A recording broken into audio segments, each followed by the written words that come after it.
Hello. As you can see, we are missing a couple people. I had to take over, and of course, there were technical difficulties. Turns out, though, PC just needed a restart, and that was it.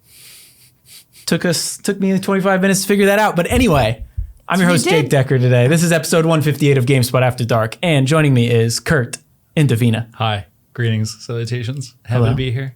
Thank you for being here. Thank you for being patient. And Jess Howard. Hi. Excited to be here. Thank you for being here. Drove in.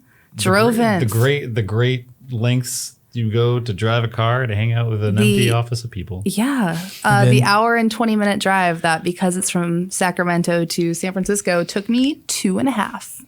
Nice. Very fun. Keep us updated. If anything seems off, let me know, and I can try to fiddle with it again. Hopefully it won't take too long, but this is going to be a somewhat pared back episode because we're missing a lot of people. Jean-Luc is off. Lucy is getting something important for her work travel. Ooh. And Tamor is meeting someone very important, too important for this. But anyway, Jess, you've been on GameSpot After Dark before. Yeah, I think a couple times. I think once before I was hired a while ago. Okay. And then once right after I was hired. Okay, so we don't necessarily need to do the whole introduction thing, because I remember when you were on before. Yeah. But when was the last time you were on? Do you want to give people an update? Last time I was on was December. I don't know what has happened. I had a baby. Hey, that's a pretty big update. I had a baby. Yeah, no big deal. No big deal. Just a little baby. Yeah, I don't know. I'm tired. I'm sleep deprived. Because you have a baby. Because I have a baby. And because you had to drive 2.5 hours to get here. Yeah, that too. And sit in a room while Jake pretended like he knew what he was doing. As I ripped apart this room, turns out I just needed the old restart. But what is life if not sitting in a room pretending you know what you're doing? So we have an episode planned, obviously. First, we're going to start off with what we've been playing, as usual. This is an interesting one because, Kurt, you're playing a bunch of mobile games for video. Yes. Probably don't want to talk too much about them, or do you? I mean, I will. Actually, there's maybe one or two I'm willing to talk about. So for context, I don't play mobile games. And then there's not even really like an intention behind that. I've just never been in a place where the mobile market seemed to appeal to me. Like there weren't murmurs of games that seemed like interesting. Of course, there's just stuff like Monument Valley that's made ripples in the medium of it, but otherwise I just haven't given it a chance. So the point of this video that I'm working on is to stop myself from playing everything else. I packed up my consoles, I unplugged them, and I'm only playing mobile games for a week straight. Wow. And with the intent to find what I'm confident could be my next favorite game. Because it would be so ignorant of me to think that like there isn't something great in the sea of hundreds of thousands of mobile games that are there. So anyways, that's just the context for it. But what I've been playing, I had a tough time the first day. Okay. And then I was like, you know what? I gotta let me search for story. Just search for story, because I like story games. Yeah. I like visual novels. Put story in the search bar in the old iPhone app store, and all I got was choose your own adventure romance novels. One of which is just called DILFs. Nice. Oh, all right. Okay. And I downloaded it, and it's a series of books you can choose from. Wow. One of them was called Waking Up Pregnant, and that's what I chose. So I'm playing that. I've been there. Written by Jess Howard. Yeah. So yeah, but otherwise I did in my journey to find things I'm enjoying. I started playing Florence. Oh, Okay. I love Florence. That's really. I was going to ask if you had checked that one out because that is the mobile game. Really? I would say. I don't know. I've seen Florence. I know of Florence. I even know some of the notoriety behind the developer of it. But it was like I was scrolling through. It was like $2.99. I was getting sick of dealing with free ads and games, specifically hidden object games that would like spoon feed you ads for 2 minutes straight until you can just find like a vase in the midst of a fucking corner of a room. And I was like, you know what, $2.99 is nothing. That's less than a cup of coffee. I'll take a chance. And I got Florence, and holy hot shnikes, I think this is I get it.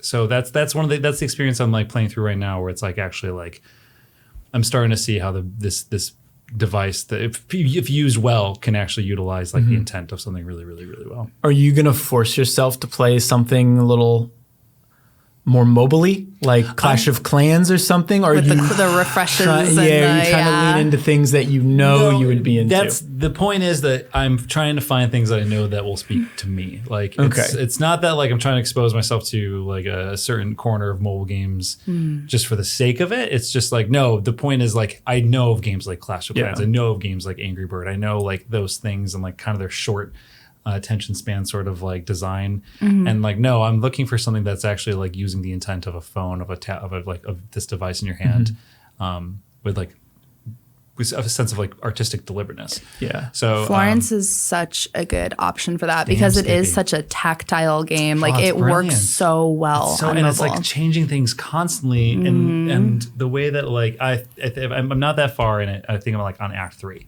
I don't know how many acts there are. But yeah, no. To answer your question, I'm not going for that. I'm looking for curt games to play. Right. Yeah. I would give you recommendations, except I've also never really dabbled in mobile games other than Florence, although I can't believe I just chose that one. It's a good choice. Out of the blue, I did start playing Apple Arcade games for a while. And I think it lasted a day or two. It was like included with Apple TV. That was the next step I was going to take. Yeah, be like, it seems like there's some good stuff, but I can't be bothered. It's not that those games aren't good, because there's a lot of really good stuff on there. It's more that I'm playing enough games right now, and I don't want to add more things to the rotation. That's why I had to put everything away. Yeah, that makes sense. The only way I'm going to do this is if I like take a break from playing console games, put my 3DS away, which was the really tough one to pack up because I play that every night before I go to bed. So yeah. Dang. What do you play? Just Hotel Dusk over and over and over again? Well, that is actually no. I have like a yearly like replay of Hotel Dusk, so that was coming up. But no, I'm still trying to finish up Flower, Sun, and Rain. Like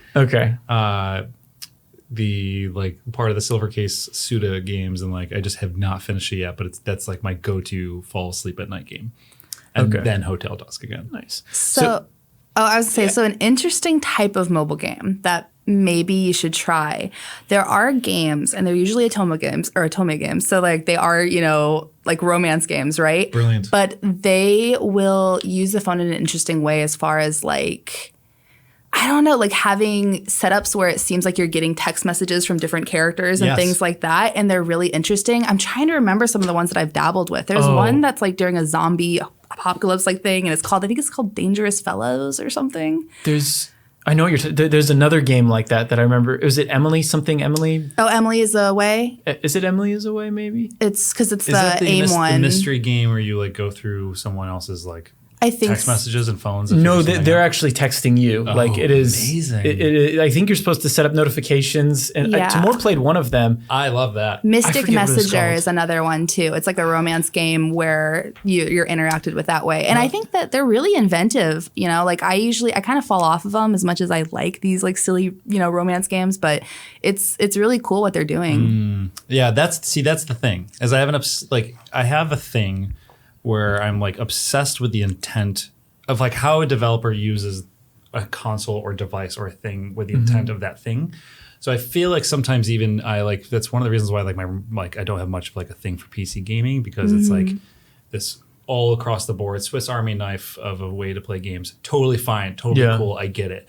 But there's something about like my obsession with a game like Seaman for Dreamcast. That's like that game cannot exist in any other place than it did on Dreamcast. Hotel Dusk on the Nintendo DS. That game can't exist in any other way than it did on the DS because of how it was designed for the DS. So I'm on the hunt for games that feel so specific to be made for a phone. So ideas of like someone texting me in like a game or that way, like, yes, that's what I'm looking for. Like that's what I want. So I'm easing into it. I like deliberately went in with no recommendations. I'm trying to like see what it's like for someone to go in like totally blind, bare bones, basically know nothing over the past like 7 some years of mobile markets. And now we're ruining it for you by giving you suggestions. No, I think it's okay. It's like, I think I'm like, this is day 3, and I think I'm at the point where it's like, I think I need little outside influence. Because I played Florence. I know the minute I finish Florence, I'm like, well, now what do I do?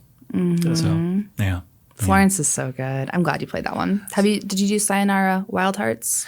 No, and I'm kind of hesitant because it is a console game as well. That's what I was going to say. That's one that like I love it. I played it on mobile, but it doesn't need to be played on mobile, so it doesn't quite fit in line with. And the developers Simogo have done like have done phenomenal mobile games before in the past. Most of them I haven't played, but Year Walk was a game they made that started as a mobile game. Then I eventually played on PC, and I absolutely love Year Walk. So I will eventually go down that rabbit hole. I know. Yeah. No. That's what I'm playing.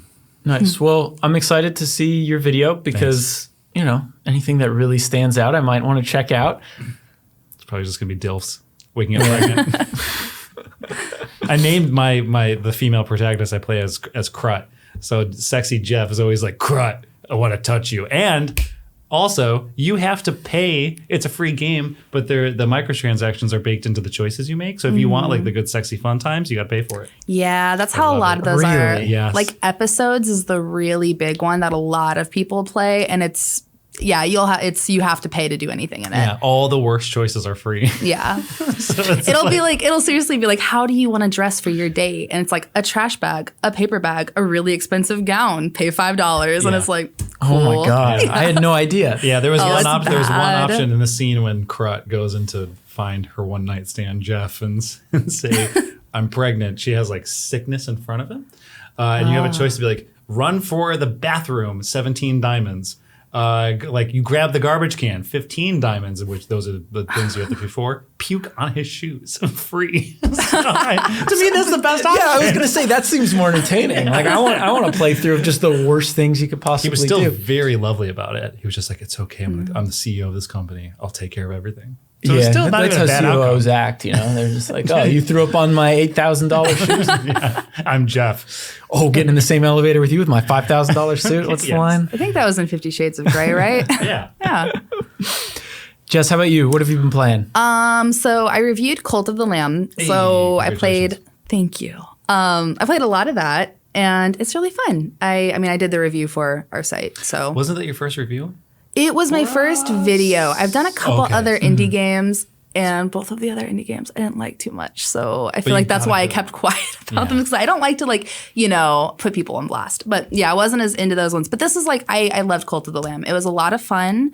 But I know that I listened to last week's episode of GameSpot After Dark, and I know that it was talked about extensively. So I won't focus on that. I also have been playing a little bit of 2 Point Campus. I started playing it on console though, and I do have to say that, it's cool that I think it's on Game Pass, and that's why I was playing it on console. But those types of games, I really just need to play on PC. Tycoon games and simulation games, it does not work for me on console. I felt like I was just constantly like clicking buttons trying to get to like where I wanted to get to in the menu because it's so menu heavy. So yeah, I don't know. And then I beat Stray, which I know is super delayed because that came out. Oh, I haven't beaten it. I haven't beaten it either. Okay, all right, well, cool. I don't know if I will. I don't know if I will either. That's kind of how I felt about it too. I didn't really have like a strong urge to play it, but I was like, I think this game's only like 4 or 5 hours long, and it seems kind of cute. And I got a new cat, and I was like, I wonder if he's gonna react to it. And he loved it. Honestly, it was. Didn't give a shit. So Really? Neither one of my cats cared at all. So did that kind of kill it for you? Because No, not in the slightest. Okay. Like that game. I don't know if I like that game.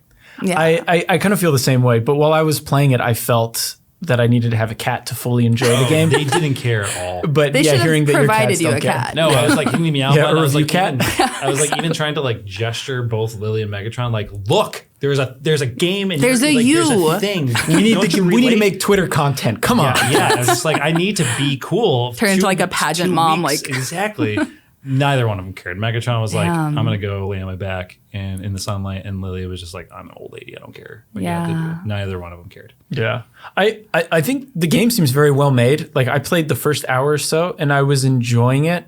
I don't know. I just didn't grab me, I guess, as much as it seemed a lot of other people. I will say I did see some people saying like, oh, people only like it because it's got a cat in it. And it's like, yeah, but it's got a cat. Like what this game doesn't exist without the cat. Yeah. So it's such a weird argument to make. Like it is. That's what I was saying. People only like Tomb Raider because Lara Croft's in it. I only like Like- games that have humans in it.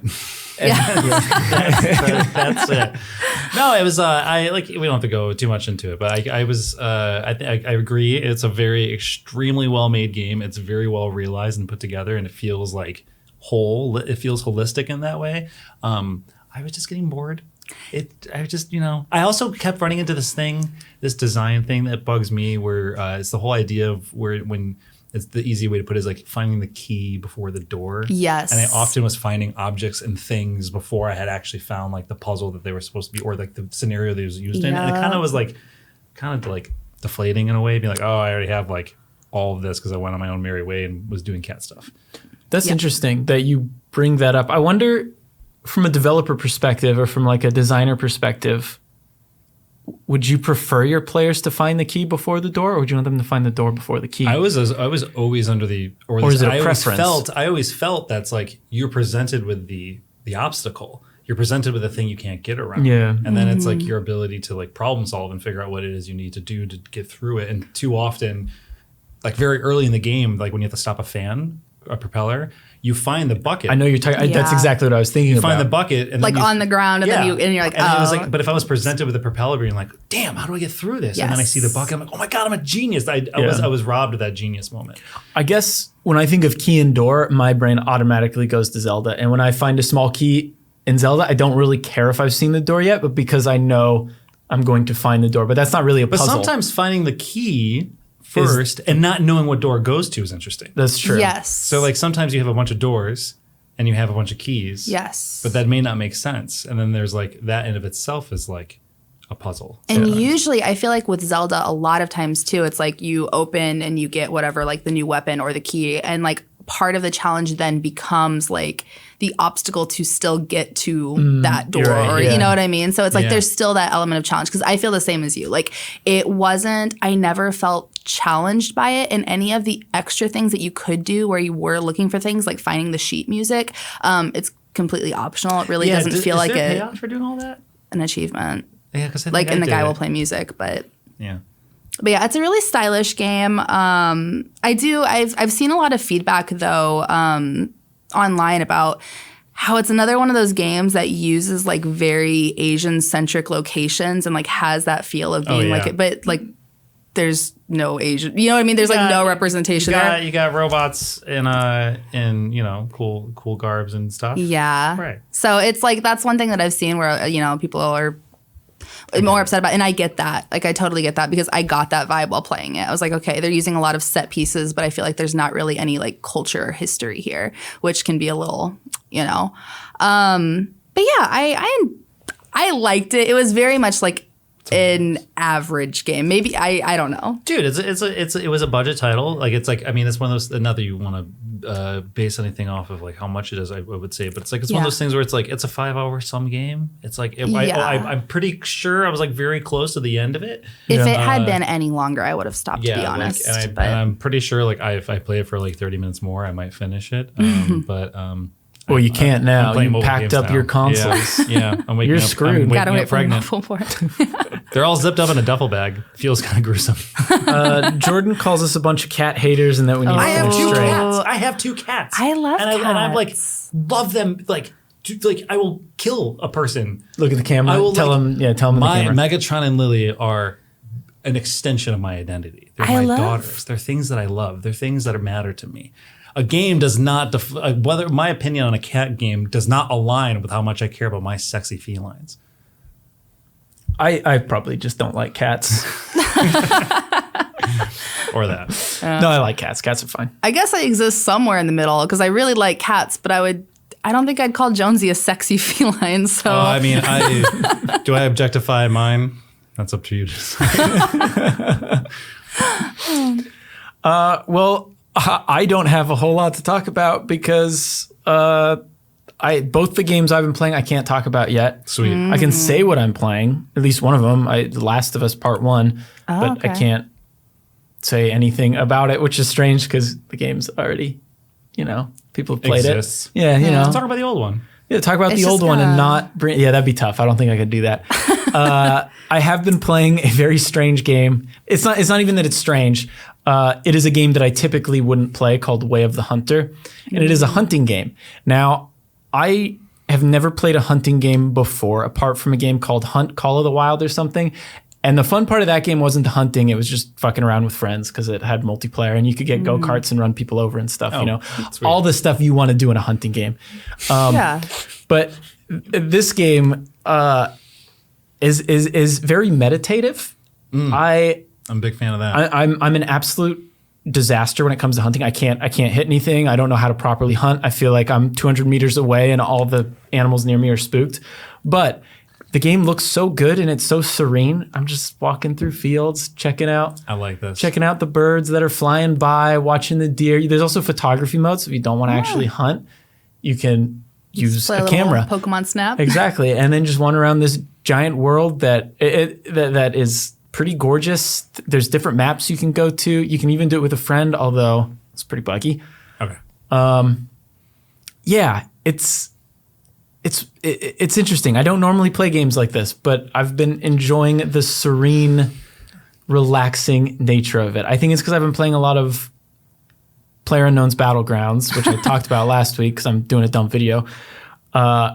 And after the high intensity moments of that, it's nice to just go to this other world and watch a stream. I think it was that whatever one you like hunt. What's the hunt one? Hunter, Call of the Wild, is or that something. Like an open world one? Yeah. So I have no desire to play a game where I hunt innocent animals, or hunt animals, I guess I should say.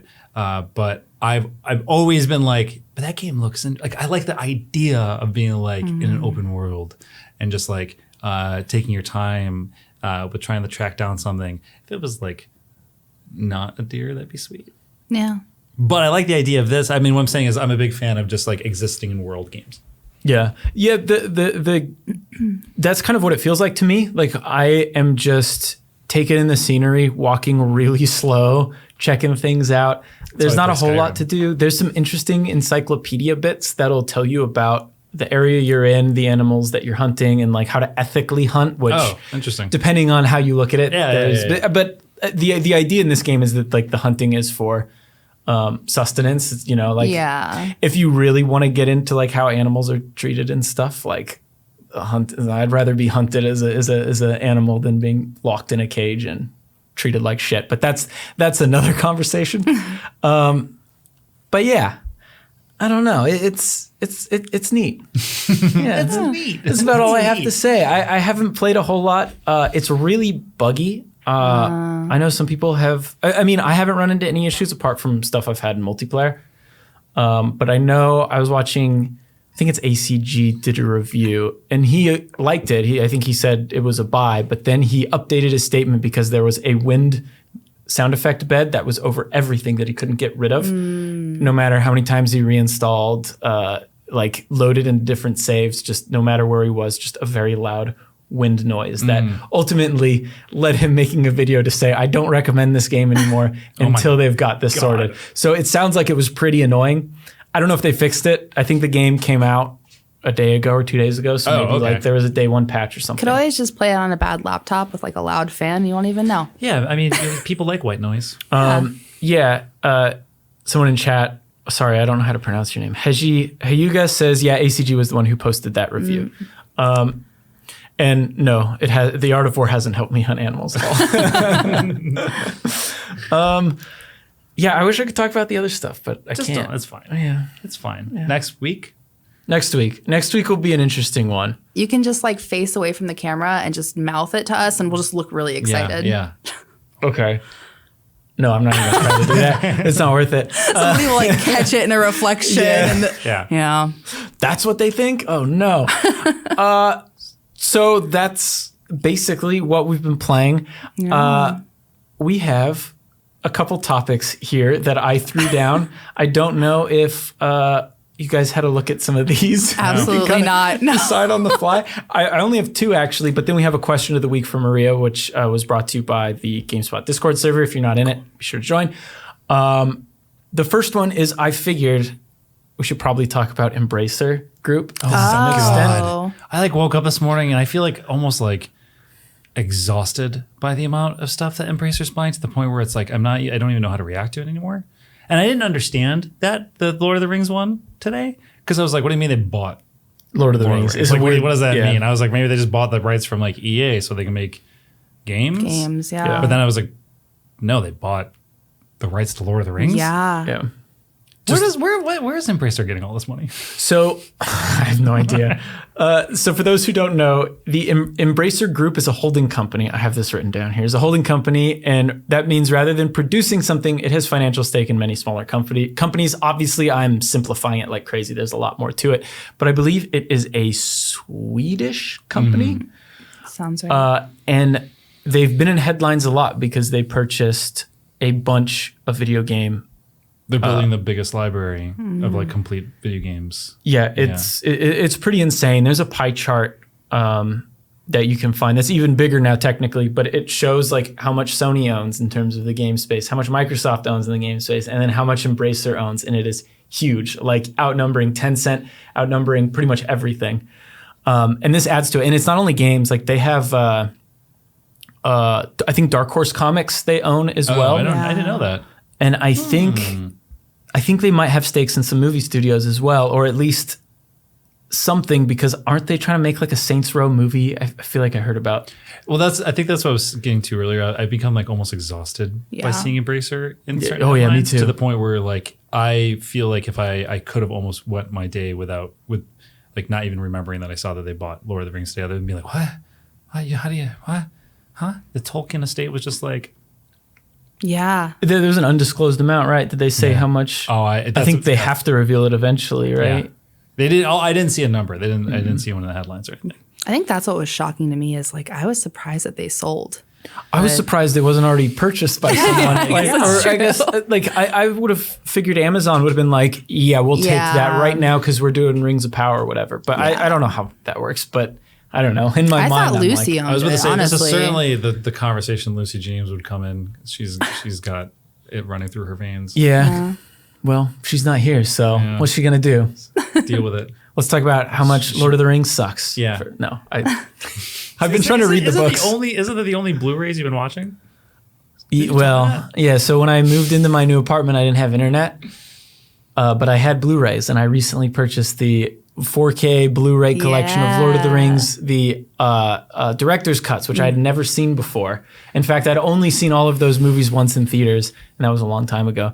So with no internet, I figured I'd watch Lord of the Rings, and I got about halfway through Two Towers, meaning I got through the first disc of Two Towers, because there's two for each movie, because of course there is. But there was an interesting quote that did come out of this, though, to make it look like I have been preparing somewhat for this. Stephen Totillo tweeted, Embracer CEO Lars Wingefors on what games industry trends he's seeing. A bit back to basics, I would say. Let's talk about blockchain and NFTs. Thank God. I prefer to talk about real games and experiences. So, I mean, that's just a quote. I don't know. It's hard to say what that could mean, but hopefully that means that these acquisitions will at least lead to games that are a little more, I don't know, standard, single player, not, and they won't be jumping on the NFT train and stuff. Yeah. I mean, wasn't there talks of like already being like, yeah, we're going to do spin-off Lord of the Rings films? Wasn't that a part of the conversation? Really? That's what I saw. See, I didn't read much of the Lord of the Rings stuff because I don't really care. I mean, the thing is with Lord of the Rings, like there's a lot there that you can pull from, but there's still a lot of filler you have to do in the midst of like lore and stories that are talked about. Like there's a lot to pull from. It's just it's going to involve filling a lot of gaps and stuff like that. But I just don't I have no stake in this conversation, if I'm being honest. I'm exhausted by everything all the time. If they balloon it out into Star Wars a fight and Marvel a fight, I'm so happy for those who are excited about it. I guess it's a bit reassuring to hear that quote just because so they also bought Limited Run, which makes like the physical copies of, limited edition games and stuff like that. And I don't know. I guess if they have kind of this old school mentality on back to basic, and I'm just I don't feel great about this news, but I'm just like, for the sake of, having some sort of positive angle on this. If they're getting back into that and they're buying limited run games, like maybe they have intent on, making different games more widely accessible, which is great because accessibility is like like, or I guess not accessibility in the sense that you might be thinking when talking games, No, but the accessibility of being able to play being games, being able to any play them. capacity. Yeah, It's tough, exactly. It's annoying. It's frustrating, especially unless you want to ROM it or emulate it. But even then, it's like it's not. It goes back to what I was saying earlier. It's like it's not the way that those things were intended to be played. But yeah, Embracer is building the biggest game library. They intend to build the biggest like physical game library, basically buying every single physical game that was ever made. Which is like not great, but I guess if you want to, for preservation, I think it's just for preservation, it's an interesting thing. I just don't know how much of like I'm just not versed enough. Well, yeah, it's also I don't know. Big media conglomerates don't always operate with ethics and other people in mind necessarily. So I definitely get the skepticism. I'm definitely skeptical about the direction that's heading. But I don't know. It's weird. It feels like they came out of nowhere too. Just all of a sudden it one day. literally was announced at like 9:30 last night. Yeah. Like just this is me being ignorant. Are they the folks who also bought like Tomb Raider? Yes. They bought it, okay. Crystal so they bought Dynamics. everything else. Yeah. Okay. THQ Nordic. Okay. So they own that came with like 11 studios, I That think. was such a bizarre one. they're the people playing Monopoly who are like getting all the orange properties and like the stuff on that side of the book. Like that's really what it feels like. It's just buying like these mid to lower like things that you don't necessarily think about as much, but like you add it all up and it's a lot. Crystal Dynamics was a surprise. I was just surprised that Square was like peace. I'm not. Yeah, okay.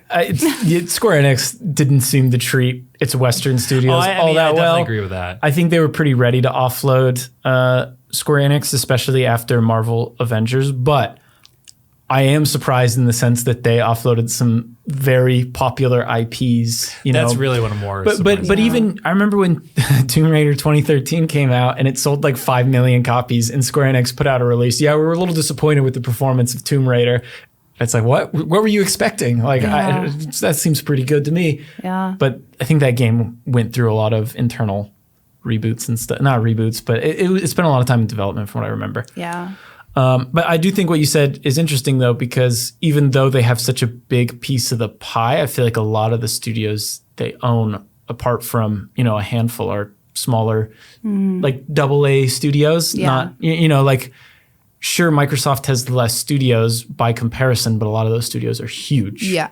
And, they're making Halo and stuff, which is a giant game that Embracer doesn't really have something that stands toe-to-toe with it, Which, I mean, like, if you're coming at it from, like, an investment point of view, which is, like, what that company is first and foremost, like, makes sense. It's like you don't want to put all your eggs in one basket. So it's better to have a lot of, smaller studios doing a lot of different types of things, because that way, if tides change and if they're looking at, you know what I mean? Like, I don't know, like if there's a direction the market's going in and like different studios that are doing well while others are kind of going under, like makes sense. But Lord of the Rings. Lord of the Rings. Lord of the Rings. Like, that's the one I'm like, oh okay. Yeah. You can buy that. Yeah, I guess so. You can buy anything. Like, how old is Lord of the Rings? Isn't it like after 100 years, it's technically public domain anyway? But I know Disney it's not 100, I don't No. It's not 100. Well, I know Disney has done a very good job of extending that timeline and extending it. They got some good lawyers. Because isn't Mickey Mouse supposed to be up for public domain soon? Yeah. And Disney is like, wait a second. We don't want weird Disney isn't that what fan happened art with Winnie the Pooh? Yeah, Winnie the Pooh is public domain now, Yeah, which as of earlier this year. Yeah, which is why there's that atrocious looking horror movie, Winnie the Pooh horror film that's being made. Wait, what? Yeah. Yeah, I've been trying to avoid it. It looks real bad. It has like that Thanksgiving vibe to it. You haven't seen this? Well, I've seen Thanksgiving, and I'm glad someone else has. No, I'm talking about the Winnie the Pooh horror film. I have not seen it. Oh, I was hoping it was a fever dream that I was just gonna. Well, maybe it was if I didn't know. Wishful about it. thinking. No, Jess confirms you though. So. Like all things, I wake up in the morning and I look at the news and I try to forget. I just try to pick and choose what sinks in. So yeah. I just don't look at the news. Not working in games for a while was kind of nice because I just didn't pay attention to things. A game would come out and I'd be like, cool. Guess it's out. Maybe I'll play it. Maybe I won't. Maybe I won't even look at a review. Yeah, maybe I do that a lot too. Maybe I'll just take a risk. Yeah. I'll just get what I want to play. But yeah. Walk on the wild side. All three of your viewers are sitting here right now. Maybe you just shouldn't listen. Maybe you just get a game. Don't look at a review. But you should look at Jess's review for Call Line. Over and over, just refresh the page. Got to get those page views up. Well, I think we've talked about Embracer. Unless, Kurt, there's anything you want to add? I know you feel pretty impassioned about this news. I want to take a nap. Okay. You can do it now if you want. I want my bed to embrace me. Yes. Embrace me in your biggest library of games arms. And just so I could look at the Dreamcast section. Sounds nice, taking a little nap. Like I just imagine like a plastic cases. Oh no! See, I imagine like a very nice library with like brick and like wood and a fireplace, but it's just video games. You just take a little nap right there next to the fire. Did you stop at our little game library we have over there? No, I honestly. So I was scared to look around. I was like, I don't know where I'm allowed to go. You can go anywhere on this floor. Okay. Yeah, you could like throw stuff. You throw stuff, break some windows. Well, maybe don't break windows, but if you did it, I would blame it on someone else. Yeah. Randy Ramsey sits right next to basically where you're sitting, so you can like mess his desk up a little bit. Yeah. I don't think he listens to the podcast. Like I've snuck some books into his book collection. I don't know if he's noticed. Really? Oh, that's funny. I love that. Richard and I, we were shooting something earlier today, and we were looking for a Canon 50mm lens, the really nice one that I'm sure costed a lot of money, and it wasn't there. And I was the last one who used it, so I was sweating. I called you out. I was like, because Richard came up. Well, I told him. I was like, oh, I haven't used that camera. I haven't used that camera since like almost before the pandemic. Yeah. So I was like, but Jake films on the last one. Yeah, and you were watching the entire time. You were waiting for me to mess up. So anyway, we're looking around for it. I was checking where we shot. John Luke had said he'd put things away. And I was like, okay. We're looking. Sure enough, it's in John Luke's desk. He's got it in his desk. I was hoping you would never find it. Yeah, I know. And that's why we called to disturb his vacation today. Yeah. That's why he tried to derail this. Yeah. This is why this didn't work. Sabotage. Well, yeah, I think I actually saw him messing with this, so it would be the setup. So it'd be difficult for me to start it. Yeah, because he wanted it to be difficult for me. Anyway, I have another topic here that I came up with. It's not a very good one. You may not even want to answer it. So I'm going to give you all 5 seconds to think of a better topic, and then I'm going to read this topic, and then we can decide. What did you have for breakfast today? No. Well, I want to know the topic, though. Well, maybe it's not bad. Okay. So we all have produced a lot of articles, videos. I think I have like 1,000+ videos on GameSpot or something like that.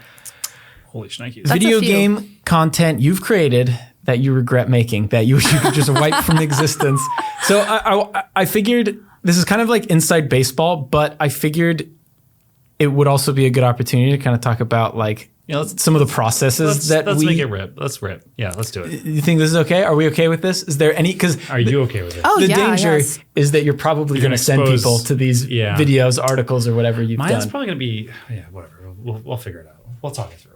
Why do you have one to start with? Oh, I have so many. Ooh, the thing is, like, you have a lineage, because like you've been here from like the associate. You've been here since an intern, right? I was here when there wasn't even associates. Before we dig into this, when did y'all start to work in the games industry? Like what year? So I know. Like a paycheck, or like when did I start writing and producing? Writing and producing. Okay.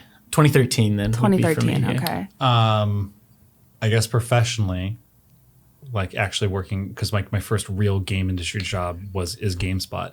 2019. Okay. So 3 years. Okay. Because I'm like probably 2019-ish too, like 3 or so years. Yeah. So I'm like, I'm trying to think, and I'm like, I don't know if I have much yet. The thing is though, so I guess like mine's funky because I was writing for free. I mean, as a volunteer for websites. So that's what I'm counting. Count that back, too. Oh, so I would think that would go back. That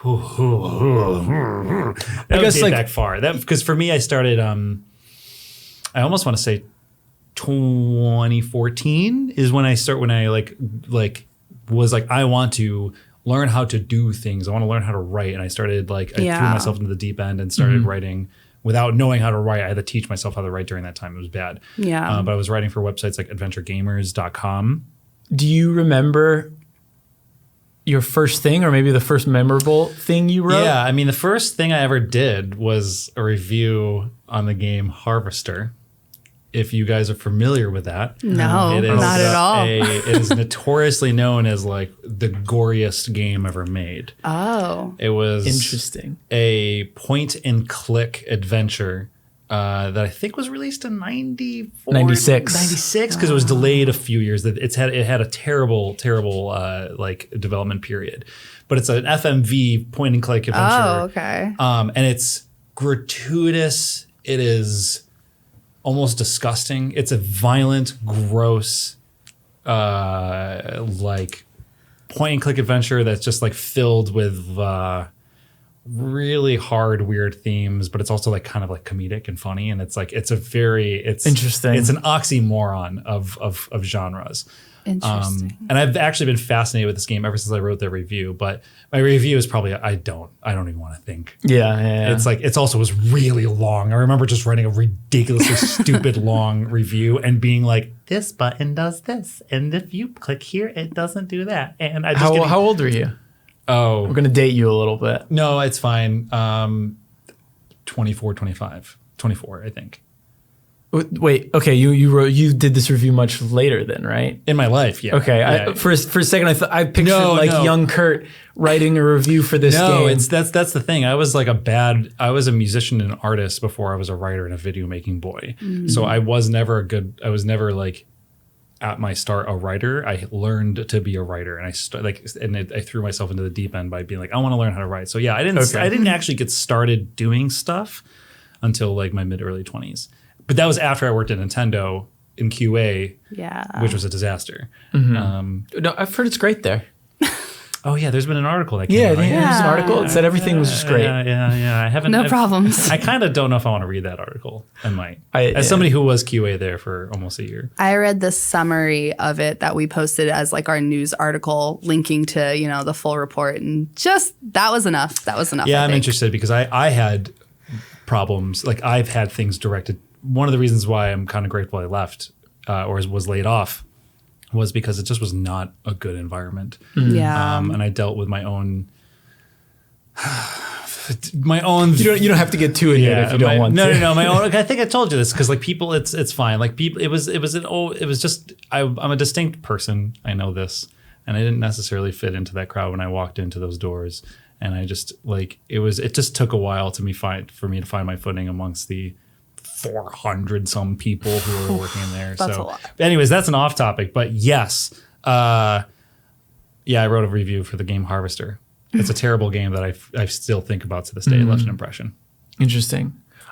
It makes me think of Hatred, kind of. I don't know if you remember that game. No, I do because I was just working. in terms of how over the top Hatred was different because that was like that was a cynical, mass right? shooter simulator basically that was done in a cynical way. But Harvester is different because you play as an amnesic kid who wakes up in the middle of this like picturesque 1950s suburban town, but like everyone's a little twisted, everyone's a little weird. Okay. But it's not done in a way that's interesting. Everything's at the forefront. It's like filled with like just dark jokes, dark humor, innuendos like from the start, and it's just like it actually tries to say something kind of interesting in the end.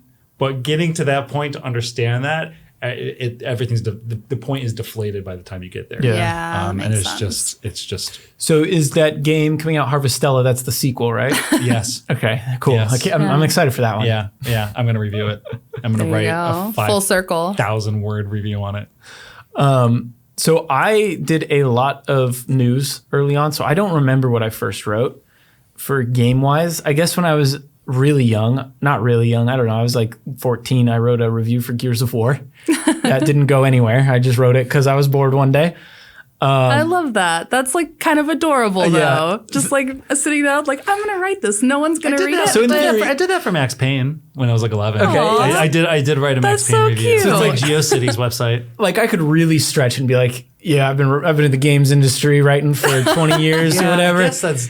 But that's what a lot of people do on Twitter. I've noticed. So they'll be like, game industry veteran of 10 years. And Yeah, well, I wrote a Max Payne art review when I was 11. It was like, no. Oh, no, I do. It wasn't in an actual part of like a full-time publication until GameSpot. Yeah. But I will say the first review, I didn't get paid for this review, but I got a code for it, was for the oh man, I can't believe I don't remember the name. It's one of your favorite games, Ben's favorite games. What?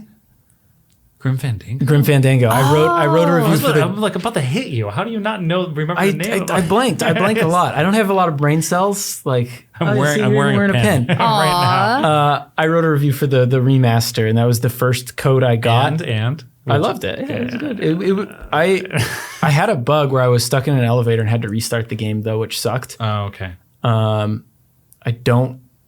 remember restarting the game and playing through like the first 4 or 5 hours again just to get to that point, and I was terrified that I was going to miss embargo because of that, which like I wasn't getting paid, so I probably should have just been, fuck it, I'll just do it when I can. Yeah. But at the time I was like, this is a big deal. I have code. Wow, that's for this. Sweet. The first time you get an embargo though is like it's that cool little, I don't know, it is a cool feeling. It's like, wow, I have like the tiniest little bit of power. Yeah. I remember getting my first embargo. I remember getting code too because I just went to Double Fine's website and there was a press reach out, and I reached out and I was like, I'm reviewing it for this little site. Can we get a code for this? And I think it was Tim Schafer himself.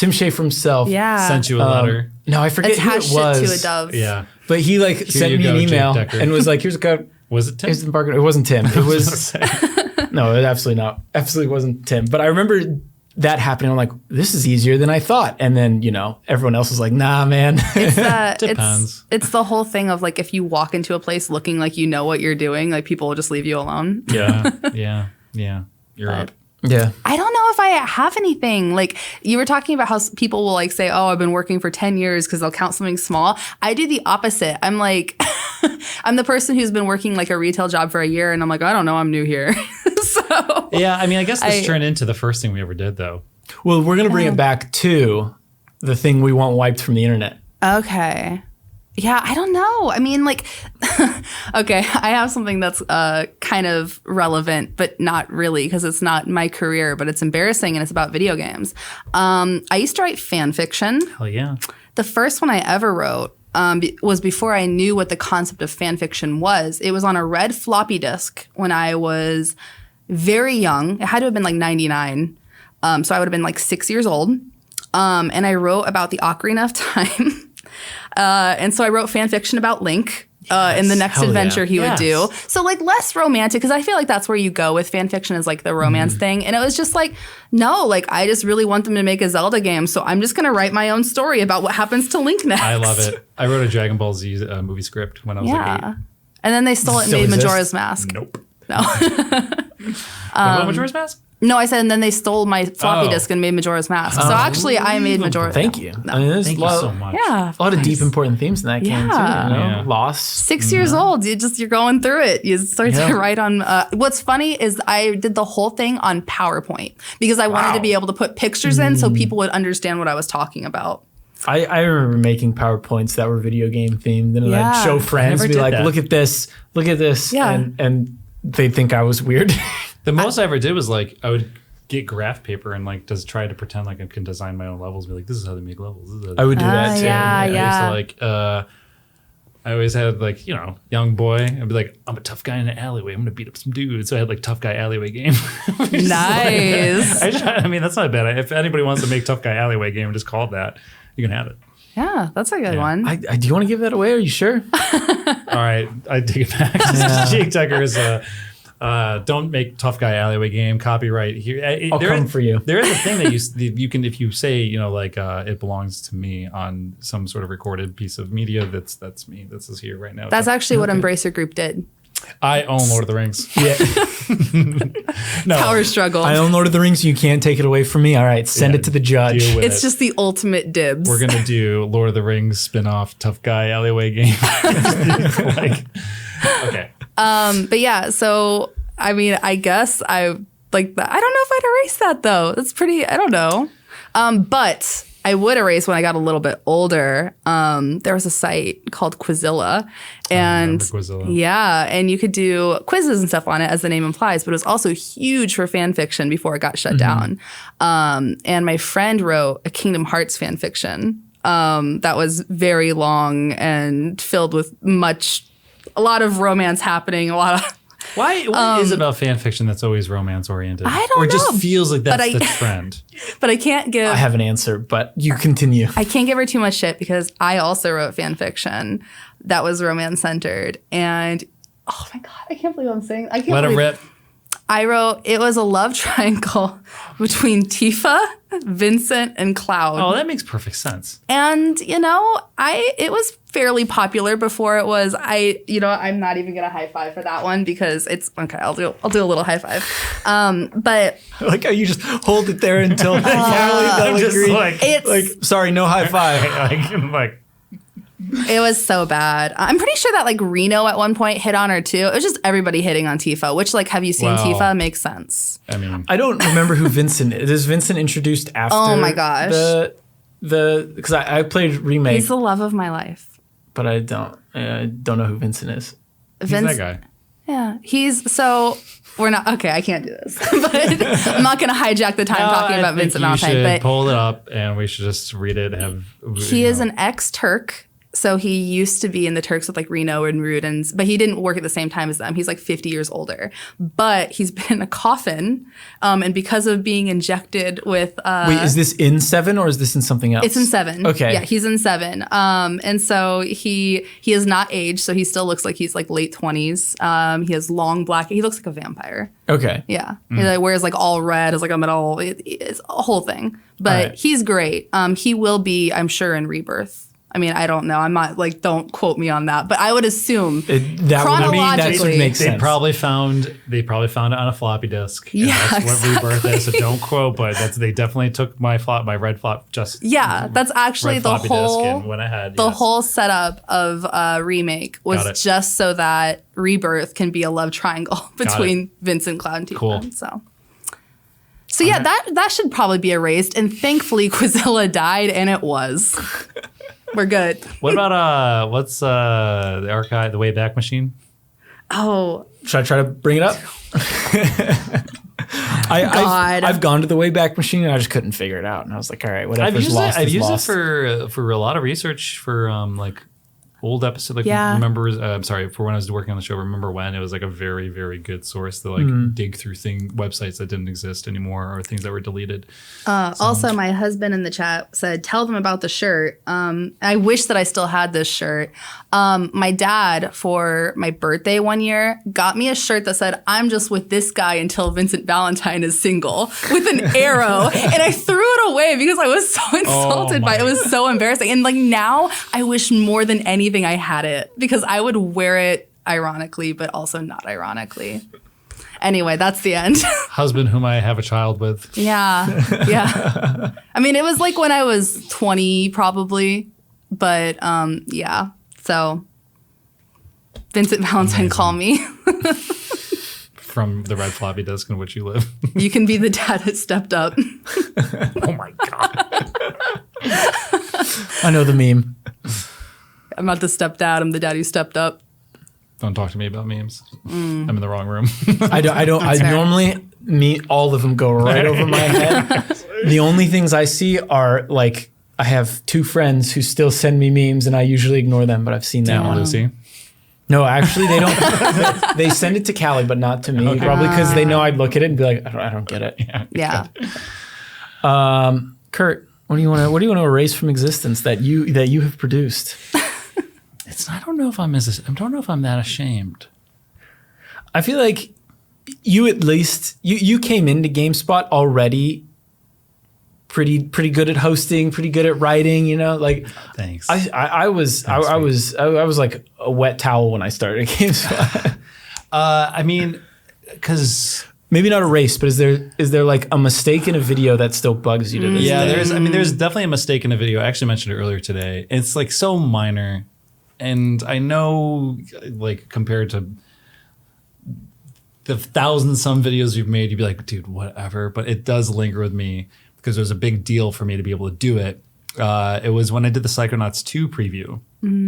So that was like the first time that I was like, I had done reviews in the past for GameSpot, but this is my first time like doing a preview, doing an interview with like Lisette Teatree Montgomery and Tim Schafer from Double Fine, and then also like capturing the game and doing the preview edit by myself. And I had this whole thing. I was like, I'm doing this by myself. I want to be in the video. I wanted to like make an effort to try and put a little bit more personality into this and how we do these. This is so unbelievably stupid and minor, but I this is like really inside baseball nerdy video stuff. I exported it at 24 frames per second, and like, so the gameplay isn't at 60 frames. And I never noticed it, and no one ever really called out during the QA process. And when it went up, like all the comments were like, man, this game looks bad. The frame rate sucks. And I had to like be like, this is my fault. That makes like complete mortified sense. At developers seeing my particular preview and being like, don't give them anything because they make our game look bad. And it just was, I mean, of course, and then I ended up doing the review and edited the review myself, and I learned my lesson there, and I know better now. But yeah, it's just like a minor, silly, it's a minor thing that I just like doesn't look good, like literally, and for us. And I just felt really like, I was like, damn it. So I wish I could change that. Game frame rate is kind of, because we typically shoot things, Richard shoots things in 24, like 23.98 or whatever it is. Yeah. Then we capture gameplay. 30-60, sometimes more, usually one of those two. But then sometimes when you do videos where you're on camera, and then you also have zoom, which zoom is like, it says it's 20, but it's actually like 10 frames a second because the quality is shit. And then you throw them all into one timeline, and then you hit export, and it's like, it forces things to different frame rates, and sometimes, I mean, I learned my lesson, and I know that's probably so. It's just, but it's not as embarrassing or as spicy as I'm sure people wanted it to be. But that's something I've done at GameSpot where I was like, man, what a ding dong. Yeah, You brought up this topic, where do I start? Jake, huh? Where do I start? I feel like I set the bar so like criminally whatever. To be fair, I have been making videos at GameSpot since 2015. The first feature I remember doing was that I voiced was 5 tips on how to beat Witcher 3 on Death March mode or whatever. And I think that video is decent, but I sound like I'm asleep. Well, come on. Do you really want to erase that though? No, I don't. I don't think I want to erase that. I would like to listen to it. I did a bunch of news updates, and a lot of mistakes went through those because there was a period where I was asked to do 5 news updates a day, which we don't really do anymore, but it was like 1.5, 2-minute long videos about news stories that we'd turn into a video and we'd throw in articles. And I had a good amount of mistakes in those. I mean, not a whole lot considering how much I did, but the mistakes I had, I remember. There was one, I don't remember what it was exactly that I had done, but some guy got really mad at Justin for being the VO, even though I wrote it. Justin Haywald, who worked here a while ago. And then another video, I forgot to source some footage from a Doom mod, and Total Biscuit went after me for not sourcing this gameplay of a mod. Even though I talked about the mod in the game, in the video itself, but I remember getting a lot of shit online for that, and that was like my first couple months here. Yeah. So I wish I could probably just get rid of that. To be fair, I did I don't know if I necessarily worked things out with him because I had no way to contact him, but other people did and was able to work things out. And after the fire that hit my house, he donated a bunch of money to my family for some reason. I mean, so like, I know a lot of people didn't necessarily vibe with him, but I have respect for him despite the fact that he just ripped into this intern who had no idea what he was doing and had never been in the industry. And I was like, man, games media. You learn quickly that there's not a lot of grace extended. Especially with social media. It's like, you messed up. I'm not going to learn context. I'm just going to bury you, roast you. There was a God of War video I did that even thinking about it makes me cringe. It was after I was watching a bunch of Game Maker's Toolkit stuff, and I was like, I want to do an essay like that. So I tried to do one about God of War's story, and it is so up its own ass, and it's so cringy. I was still in film school, so I was like, I'm going to use some of my film school knowledge to make this more interesting. You And just show David Lynch for no reason. just make it black and white and Yeah. grainy. I was Not going to say that there's bad. 3 Play in minutes of reverse. silence. It at one point. was just very like just show a corner of a wall Yeah. for a solid minute straight. it was just like Kratos is really internalizing his guilt at this moment. You can tell by the way he swings his axe at this tree. Sick. And I don't know why I thought it was good. Immediately I published it and I was like, that may have been the dumbest video I've ever made. Wait, is it through GameSpot? It's through GameSpot, yeah. Look, dude, I think like it's stuff like that gets me excited. Like anybody who wants to look back at the things that somebody used to make, grow up. Like you've made bad stuff. Like go back and look at it and be proud of the thing you've become. Like that you're able to look and be like, that was silly. Yeah. But like I actually kind of get like a kick out of keeping it online and like being like, yeah, you can look at the dingus I was. But like now look at me. I'm like a different kind of dingus. Yeah, that's a good way to put it. I looked up something, like this is a much like lighter example, but I remember I was searching for like a tweet that I had posted or something recently. I don't remember what it was about. But you know how you can type in like your handle and then like a word that you know is in the tweet to try to like find it.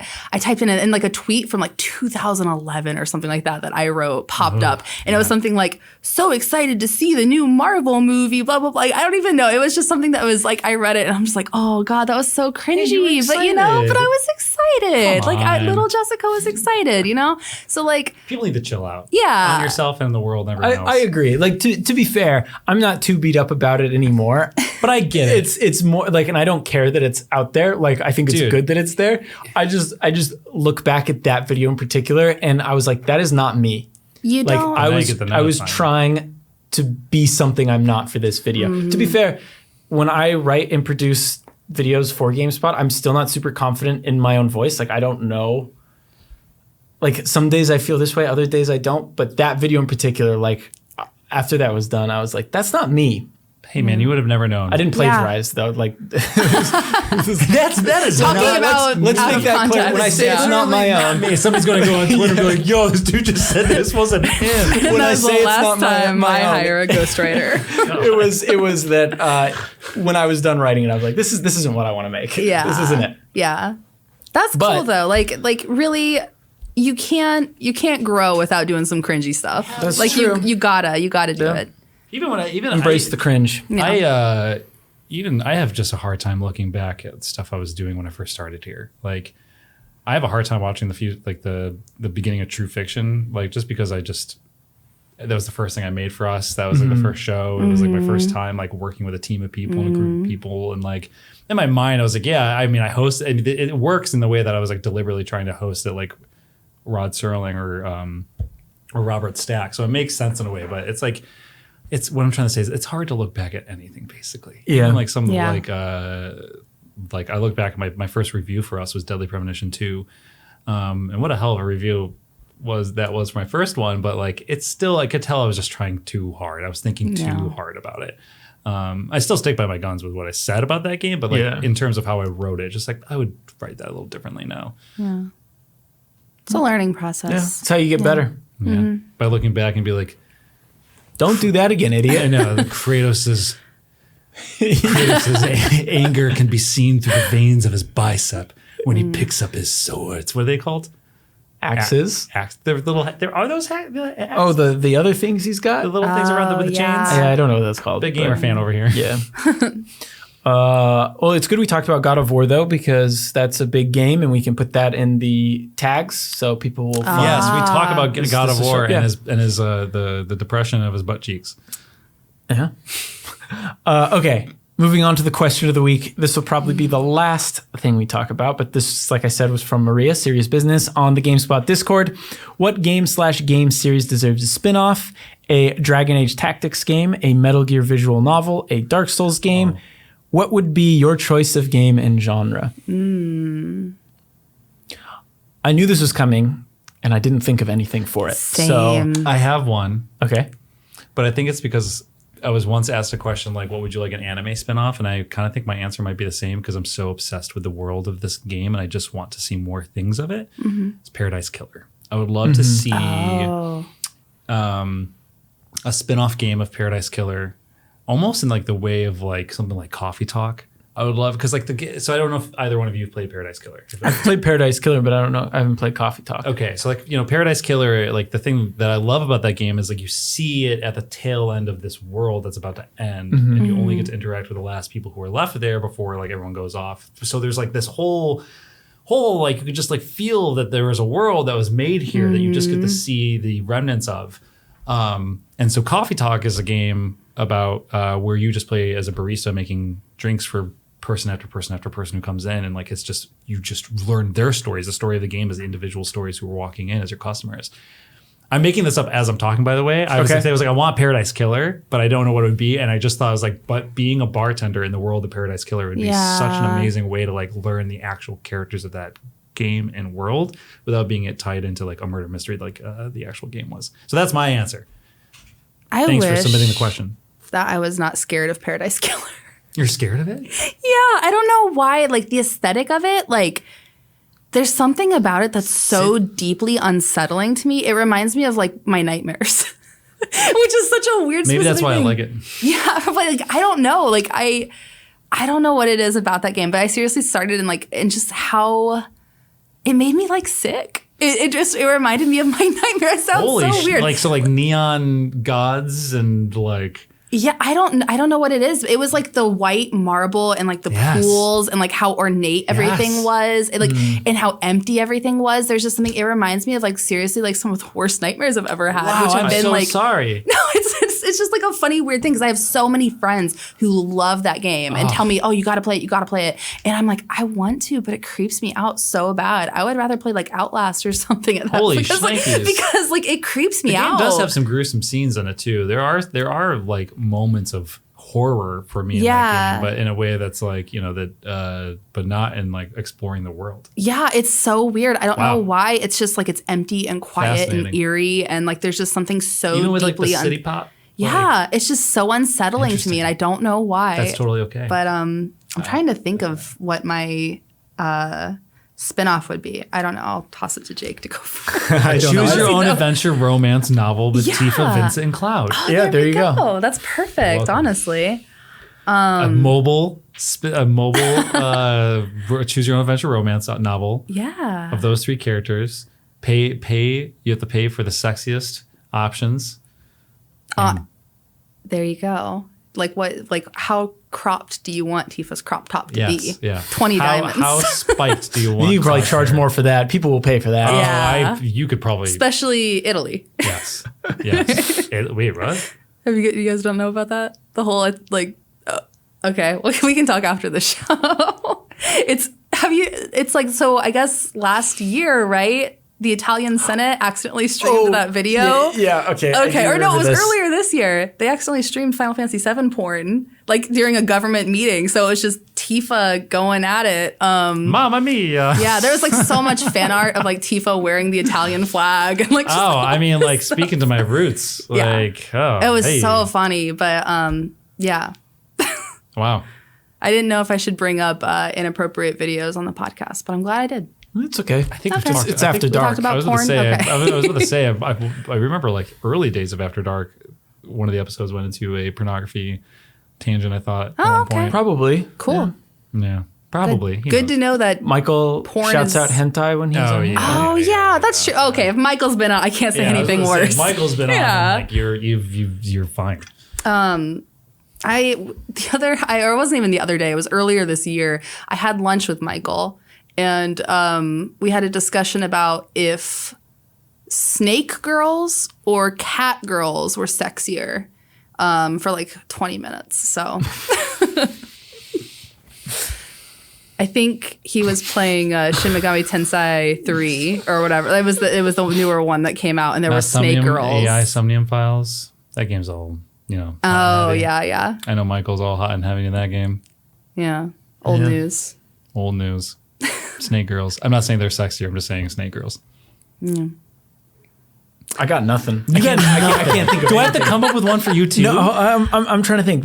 I have some really basic ones that aren't interesting. No, I don't even have any. I don't have any.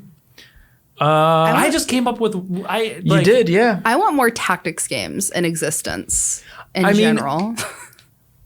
So the one that comes to mind is like a Pokemon game designed with multiplayer in mind from the start, like a multiplayer co-op Pokemon game. Mm-hmm. Scarlet and Violet is kind of headed that direction, but I don't know if it's as grand as like I picture in my head. Yeah. But that's not that interesting. I feel what about a Witcher point and click adventure? I feel like that could work. That'd be cool. We got a dope Witcher spinoff though with Thronebreaker. I don't know if anyone's played that, but that game was really good, and that's kind of point and clickish. Okay. So it already exists. It's like half card game and half making decisions and story beats and stuff, which is quite good. I thought of what I want. I want a Hades dating sim. Perfect. There we go. That's a good one. Yeah. I feel like that was like, it's ripe for it. You don't even need to explain it. No. Done. Yeah. Mm-hmm. Bam. That's it. Cool. I just want to date the gods in Hades. Yeah. That's fair. Yeah. I now I'm kind of like, man, maybe I should have said Paradise Killer dating sim. Yeah. Anything with a dating sim, it's going to be fun. So, Unless it's The Last of Us dating sim. Oh my God. That's what you want. That's what I want. Dating Yeah. sim. Yes. Yeah. Well, that would be terrifying. Absolutely terrifying. Take they could make it Joel interesting, out though. on a nice little golf trip. Yes. All right. Well, I think that about does it for episode 158 of GameSpot After Dark. Thank you for sticking with us. We're sorry about the technical difficulties. Jean-Luc will be back next week, so things will be going well. The lens thief. The lens thief. The lens thief himself will show his face in this office once again. Kurt, anything you want to plug before we go? Just like I always feel weird, be like, look at me, follow me. I know. And I just want you to like. I always kind of say like, just be aware that you're enjoying the stuff you're enjoying. What? Like I want to tell people like go okay. just have a conscious awareness of the stuff that like you're like having a good time with. Yeah. If you're playing a game, just be aware like I'm having a good time playing a game. That's always such a good feeling. Yeah. Like when you when it clicks and you're like I'm comfortable. I feel good. Look out for those moments. And if you do, I mean, I guess it's just at Kurt_Indivina. But hey. Any videos coming up? Oh, I don't care about socials. Oh, sweet, good. Me neither. I mean, I guess sure. There's on August 22nd, which is Monday. I have a video coming out about the redesign that saved Deathloop. That's what I was trying to get you to say. Oh, see, I was just like, I just want people to have a good time. Well, they can have a good time watching your video because it's very good and I've seen it. Oh, thank you. I don't know if you did. I don't know if I knew you watched it. I didn't leave any comments because that's the way to go. There were already Slip comments in there, and I watched it 3 days after it was up. Oh, brilliant! But if I had caught it the day of, I would have gutted the. No, I'm just kidding. That's what I want. I mean, it's Chris Morris has edited it, so he can take it. With that said, I have a video. Chris Morris and myself, partners in crime, have a video coming out on Monday about Deathloop. It's a part of a kind of a series that we've put together called Not a Feature, which is basically that tells the stories of development stories that have gone catastrophically wrong, but in very minute ways and how they kind of came back from it. So we have one on the Forgotten City, which came out a few weeks ago, about the redesign that broke the Forgotten City. We also have one on Weird West. We have one on Baldur's Gate 3, which is a fantastic episode I'm really proud of. And the first one, which is the bee that broke Skyrim. So yeah, if you're interested, go watch those. And then I'm working on a video about playing mobile games for a week. So yeah. Good luck with that. Thank you. Jess, anything you want to plug? I want to plug your God of War video. No. We're not doing this. I wrote. See, the thing is, there's 38,000 videos on GameSpot. Yeah. And we covered God of War pretty hard. So I'm confident they're not going to find it anyway. There will be one person, just 3,700. Yeah, I say that and someone's going to drop a link in chat right away. Like, this it? Oh, God. This you? But yeah, I published something today on boy games, and I'm going to leave it as vague as that because look it up, I guess. No, but I think it was a really cool piece. No, you're fine.